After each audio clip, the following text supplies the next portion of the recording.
Flash në Top Albania Radio. Informacionet kryesore të ditës. Përshëndetje, këto janë lajmet e orës 16. Përshëndetje. SPAK ka goditur disa grupe kriminale bashkë me 5 drejtues të tyre që dyshohet se 5 vitet e fundit kanë trafikuar drogë në vlerë miliona euro nga Shqipëria drejt vendeve të Bashkimit Evropian. Në total janë lëshuar 14 masa sigurie, 10 prej të cilave janë ekzekutuar. 3 prej tyre janë aktualisht në burg dhe masa e arrestit ju është komunikuar në qeli. Në kërkim mbeten 4 të tjerë. Në pranga janë vënë Marvin Bushati, Agim Nina, Sokol Qaja, Zamir Aliaj dhe 3 antarë të fisit të Raja, Gazmir Përparim dhe Recep Raja. Ky i fundi djali ish deputeti të Partisë Socialiste Rahman Raja, ndërsa 2 të tjerët kushërinj të tij.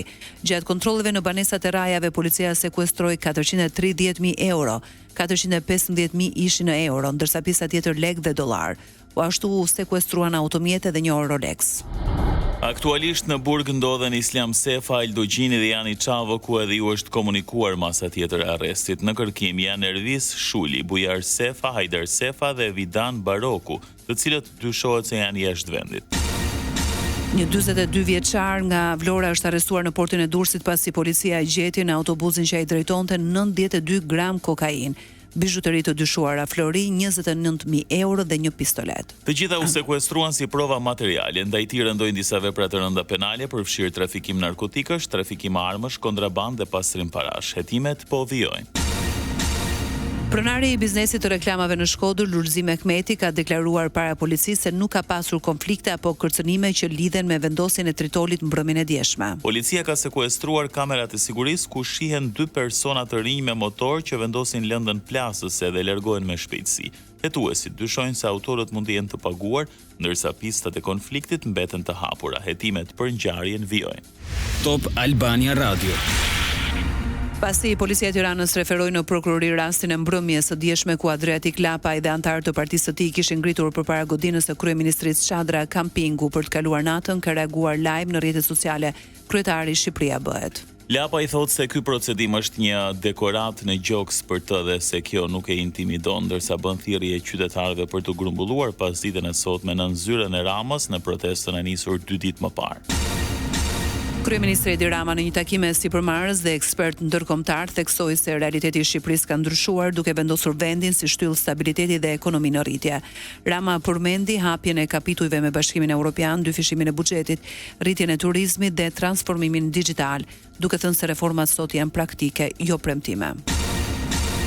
Kreu i Partisë Demokratike ka prezantuar atë që ai e ka quajtur platforma ose paketa që do të sjellë ndalimin e largimit të shqiptarëve nga vendi. Berisha thotë se kjo paketë do të përfshi pagesa nga 1.000 deri në 5.000 euro për fëmijë dhe bonuse çdo muaj nga 50 deri në 60 euro. Kreu i Partisë Demokratike gjithashtu hodhi akuza ndaj kryeministrit Rama për amnistinë. Partia Demokratike nuk mbështet amnistinë e bazuar në kuadrin ligjor që ka sjellë Edi Rama, e cila fshet kanalet e zeza të larjes miliarda eurove nga klanet e drogës, kartelet e drogës. Ne jemi kategorisht kundër. GKK ka shtyr për më 22 dhjetor në orën 11 shurtimin e dosjes Partizani, ku të pandehur janë Sali Berisha, Jamar Maltezi dhe 6 të tjerë. Seanca u pezullua për mungesë të trupit gjykues, pasi gjyqtarja Rudina Palloi ishte me probleme shëndetësore. Më herët gjykata rrëzoi kërkesat e mbrojtjes për pavlefshmëri të akteve të hetimit duke i konsideruar të pabazuara. Çështja lidhet me privatizimin e ish kompleksit Partizani, ku SPAK pretendon përfitime të paligjshme. Lajme nga rajoni. Vion protesta e fermerëve në Greqi, ku sot ju bashkuan edhe peshkatarët teksa bllokuan për disa orë portin tregtar në Volos. Akset kryesore rrugore vijojnë të mbeten të bllokuara, ndërsa gjykata e lartë u dha prokurorëve dritën jeshile që të procedojnë penalisht rastet e shkeljes. Qeveria e Mitsotakis po përgatit një paketë ndihme për fermerët, të cilët protestonin për vonesat në pagesat e subvencioneve. Lajme nga bota. Demokratët fituan bashkinë e Miamit për herë të parë pas 28 vitesh. Aileen Higgins mori 60% të votave duke mposhtur kandidatin republikan të mbështetur nga Donald Trump. Ajo bëhet gruaja e parë në krye të bashkisë.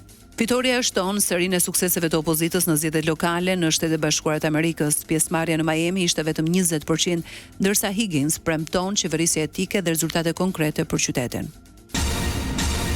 Më shumë se 400.000 tajlandez janë evakuar nga zonat kufitare me Kambodžën pas përleshjeve të ditëve të fundit. Ministria e Mbrojtjes njoftoi se civilët janë zhvendosur në strehimore për shkak të një kërcënimi të menjëhershëm për sigurinë e tyre. Sipas ministrisë, evakuimet vazhdojnë ndërsa situata mbetet e paqëndrueshme.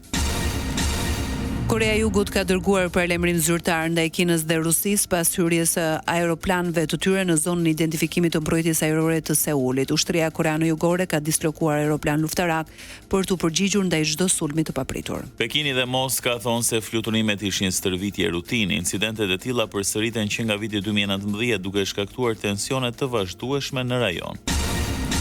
19 persona humbën jetën natën e dieshme në Marok kur 2 ndërtesa 4 kaçe u shembën. Sipas agjencisë zyrtare MAP, 16 persona u plagosën dhe operacionet e kërkimit për shpëtuar të tjerë vazhdojnë. Autoritetet lokale dhe mbrojtja civile kanë marrë masa duke rrethuar zonën dhe evakuar banorët përreth. Numri i viktimave mund të rritet. Sport.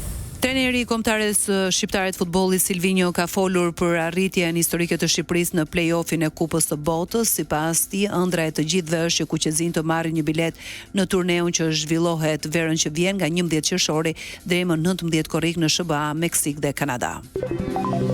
Parashikimi i motit. Në vijim, vendi ynë do të ndikohet nga kushtet të paqëndrueshme atmosferike. Në mbrëmje vranësirat pritet të jenë të pakta dhe kalimtare. Temperatura do të lohaten nga 1 në 20 gradë Celsius.